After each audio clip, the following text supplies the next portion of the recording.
시편 106편 1절로 5절을 보겠습니다. 시편 106편입니다. 106편 1절부터 봅니다. 할렐루야, 야훼께 감사하라. 그는 선하시며 그 인자하심이 영원하미로다.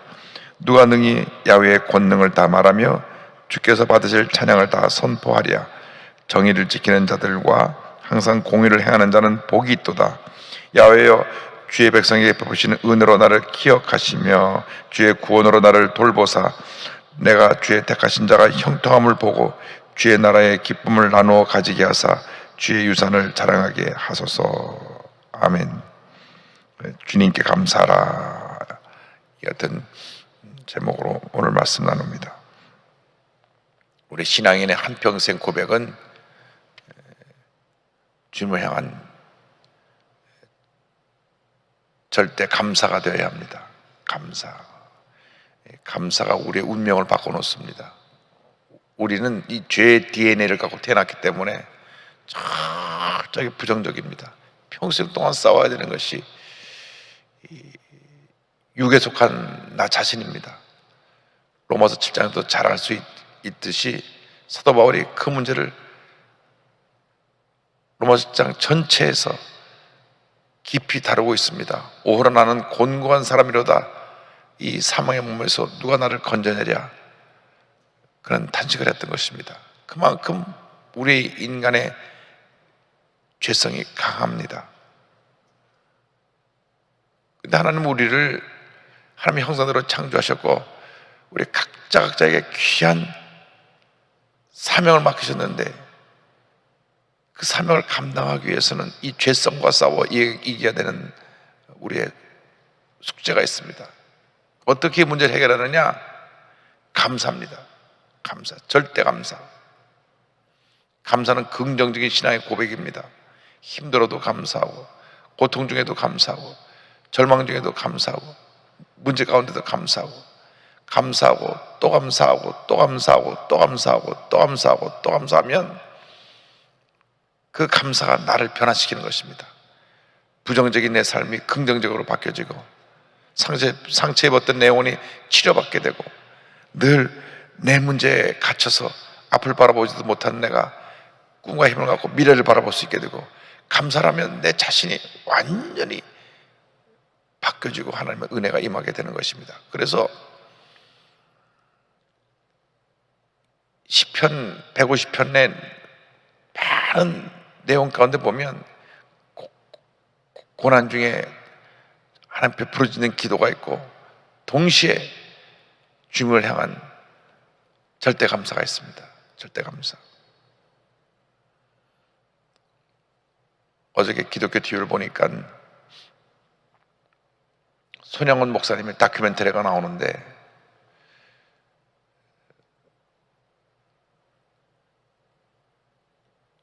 여순 공산폭도 반란 사건 때 많은 기독교인들이 죽었습니다.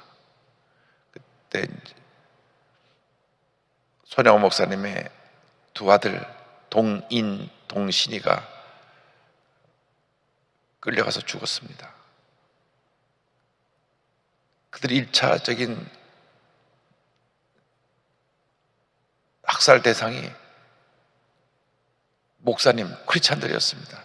요즘 와서 여순 반란 사건에 거꾸로 공산폭도 중에 피해 입은 사람이 억울하게 피해 입은 사람들을 그 사람들 뭐 신원 보상해 줘야겠다 하는 얘기가 나오지만 참 안타까운 것은 실제로 이렇게 공산폭도에 희생당한 사람들에 대한 것은 묻어버리고 거꾸로 그때 억울하게 희생당한 공산폭도 속에 속해서 피해봤다는 사람들을 다시 그 사람들을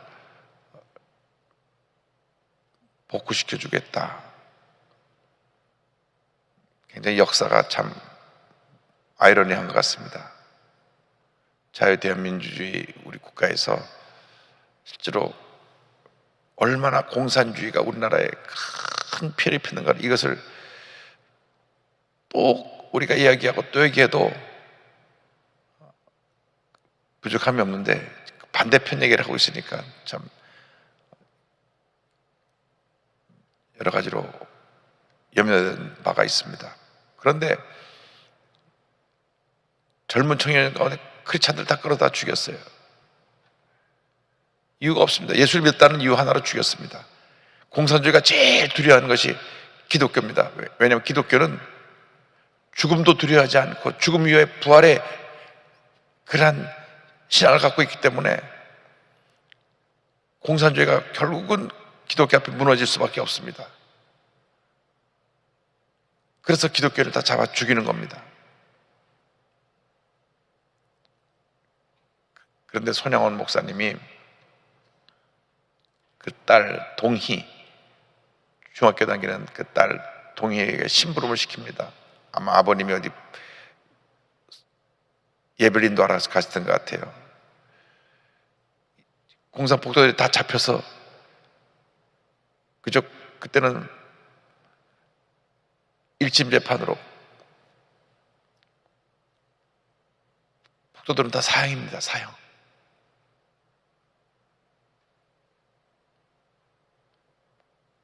그랬는데 동해가 그곳에 달려가서 중학생 여자아이가 사형 집행하는 군인 대령이 이제 이 사람 무슨 죄목입니까?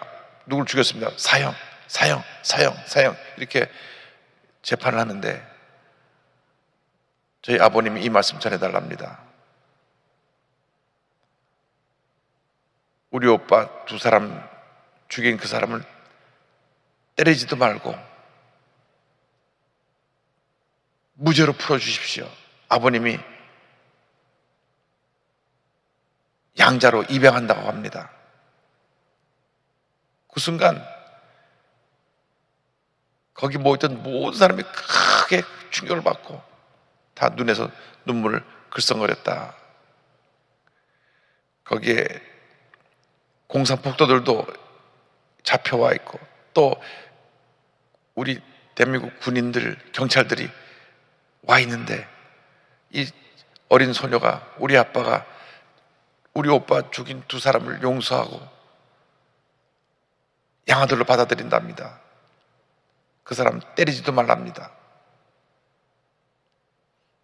그래서 살아난 사람이 안재선이라고 하는 사람입니다. 안재선. 그리고 평생 자기가 그 목사님의 아들 둘을 죽인 그런 죄책감, 마음에 무거운 짐을 지고 살았고 아버지, 양아버지 손양원 목사님이 공산폭도에 잡혀서 공산당의 군에 잡혀서 순교했을 때 가장 많이 울었던 것이 그 안재선입니다. 본인이 상주가 돼가지고 큰아들이니까 어쨌든 상주가 돼가지고 통곡하며 울면서 장례식에 온 사람들을 다 맞이했다. 그런데 이제 이 손양원 목사님이 자기 아들 둘 장례식 앞에서 9가지 감사를 합니다. 감사를 해요. 우리 아들들이 천국에 가게 돼서 감사합니다. 미국에 유학을 보내려고 그랬는데 미국보다 더 좋은 천국에 가게 돼서 감사합니다. 나 같은 죄인의 가정에 순교자가 2사람이나 나오게 돼서 감사합니다. 어저께 다큐멘터리를 보니까 그때 그 장례식에서 손양 목사님의 9가지 감사를 들은 분이 생생하게 그걸 기억하면서 그 얘기를 하면서 우시더라고요. 할머니인데 92세예요. 92세. 48년도니까 지금부터 약 70년 전인데 그때 20세 정도였으니까 지금 92세가 된 할머니 자기가 직접 그 눈으로 보고 또 어저께 다큐멘터리 보니까 그 두 아들 잡혀갈 때 옆집에서 숨어서 잡혀가는 것을 본 사람도 있고 또 총살 당하는 것을 직접 본 사람도 있고 아직은 다 살아계시더라고요. 다 80세 후반, 90세 초반. 그때 그 안재선 양아들이 된 사람의 아들이 목사가 돼가지고 이제는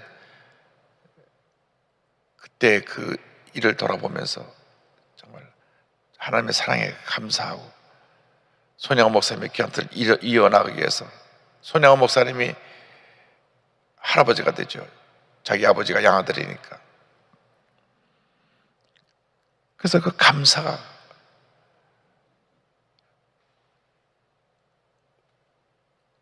한국 기독교사에 길 남는 위대한 신앙의 발자취가 되었습니다. 모든 선교사들이 그 얘기를 듣고 다 그 내용을 미국 선교본부에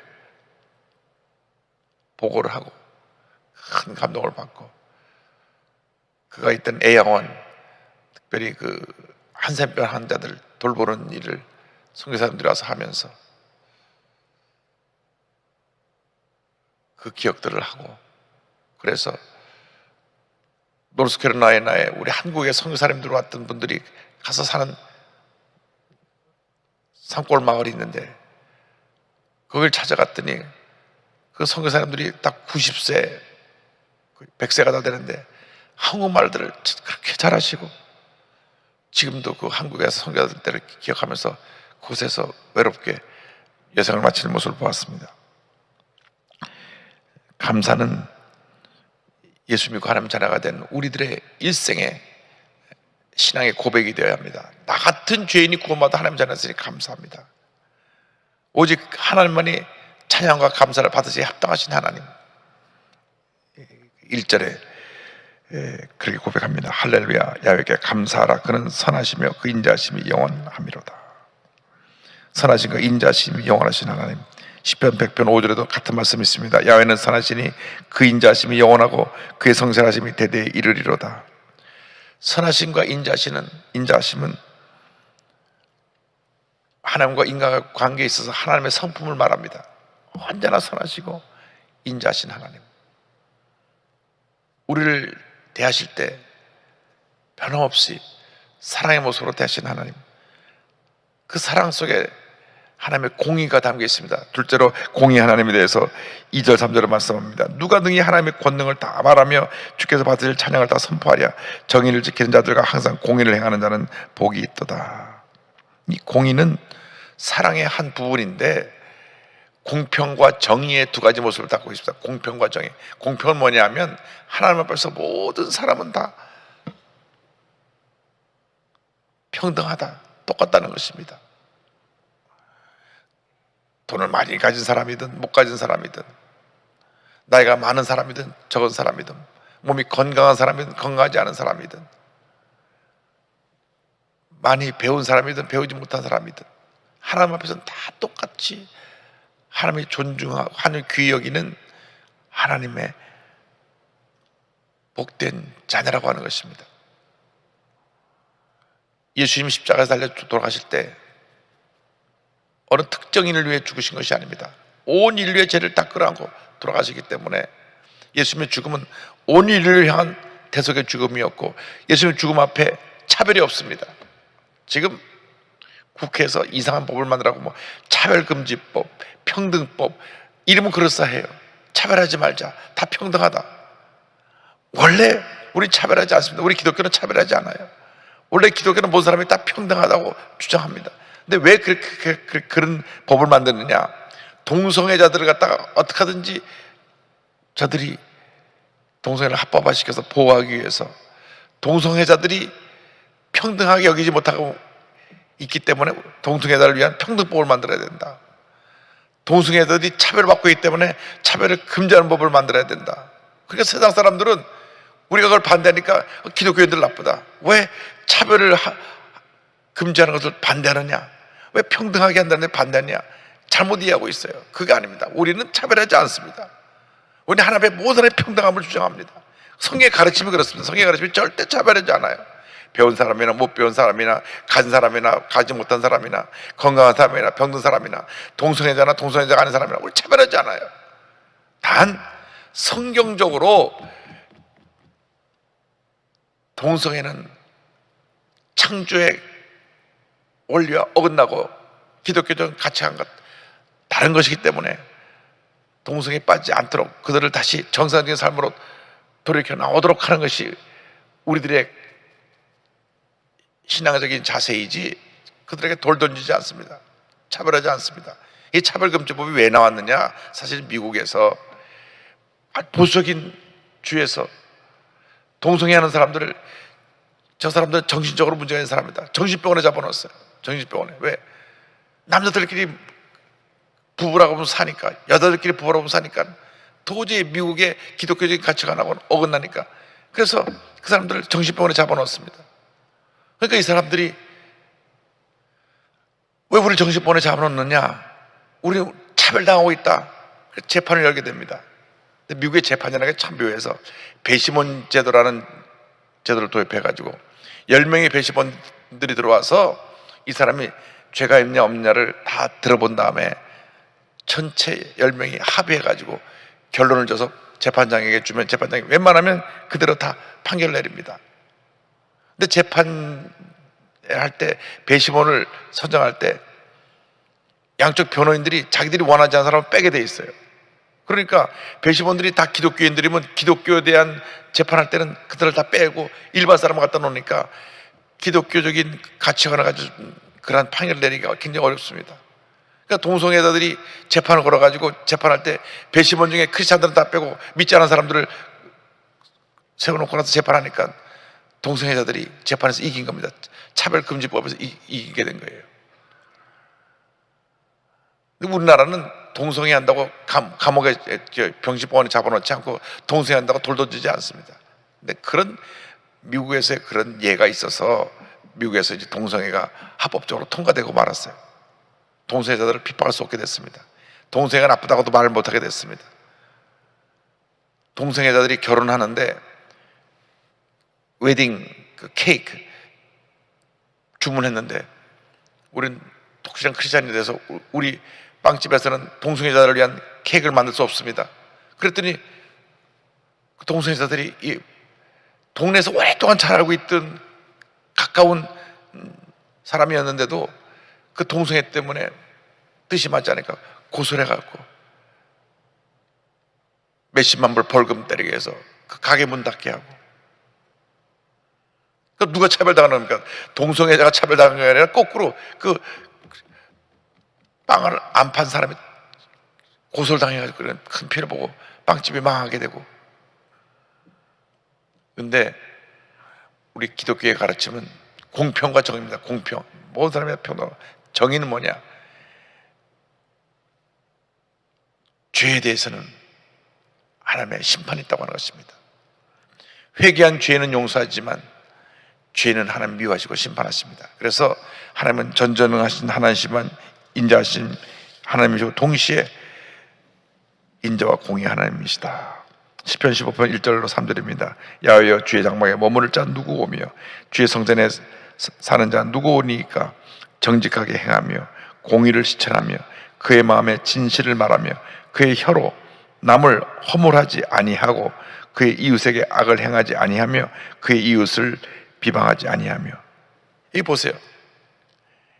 우리 기독교인들이, 하나님의 사람들이 남을 입술로 나쁘다고 말하지 아니하고 남의 허물을 얘기하지 아니하고 이웃에게 악을 행하지 아니하고 이웃을 비방하지 않는다. 우린 차별하지 않아요. 이웃에게 악하게 행하지 않습니다. 우리는 다 주님의 사랑으로 대합니다. 단 동성애는 우리가 받아들일 수 없기 때문에 돌아 나와라. 동성애를 허락함으로 말미암아 많은 나라들이 완전히 사회적인 그런 가치관, 도덕적인 가치관이 무너져 버렸습니다. 우리나라가 그걸 막아내지 않으면 우리 사회가 무너질 것입니다. 유럽의 나라들이 다 무너지고 미국이 동성애 허락으로 말미암아 완전히 사회가 무너지는 그런 절망적인 현실을 맞이하게 된 것입니다. 그래서 우리는 지혜롭게 대처해야 됩니다. 동성애자들을 그리스도의 사랑으로 우리 따뜻하게 맞이해야 되고 동성애에 대해서는 우리가 신앙적인 가치관에서 맞지 않는 것을 가르쳐야 됩니다. 무조건 동성애자들을 나쁘다고 돌 던지면 안 돼요. 이건 문제가 있습니다. 하나님은 공의와 정의의 하나님이고 동시에 은혜를 베푸시는 하나님. 4절 5절입니다. 야훼여 주의 백성에게 베푸신 은혜로 나를 기억하시며 주의 구원으로 나를 돌보사 내가 주의 택하신 자가 형통함을 보고 주의 나라의 기쁨을 나누어 가지게 하사 주의 유산을 자랑하게 하소서. 은혜를 베푸신 하나님, 은혜 없이 살아갈 수 없습니다. 하나님은 하나님의 백성에게 늘 풍성한 은혜를 베푸십니다. 우리가 살아가는 모든 것이 은혜입니다. 오늘 우리가 호흡이 연장돼서 이곳에 와 있는 것조차 은혜입니다.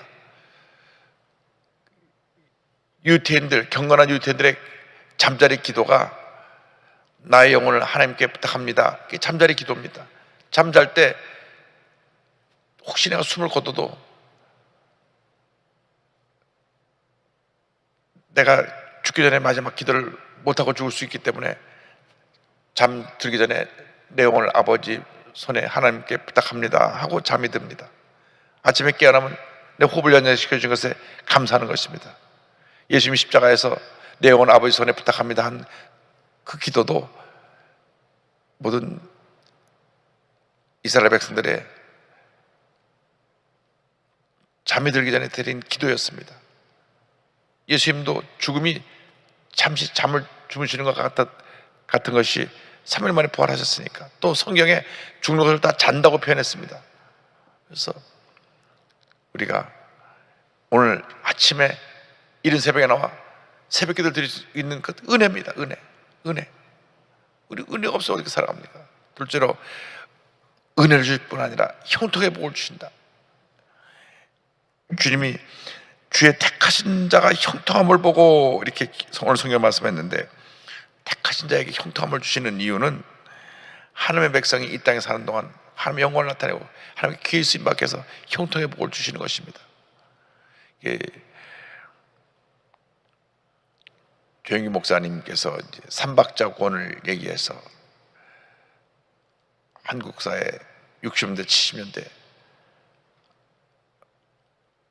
수많은 영혼들에게 큰 꿈과 희망을 주고 순목교로 몰려오게 했는데, 이 삼박자 구원이라는 것이 다른 것이 아니라 영혼이 잘 되면, 범사가 잘 되고 강건하게 된다는 삼중 축복을, 영혼의 구원과 가난과 저주에서의 구원과 육신의 질병에서의 구원의 사건으로 설명한 것입니다.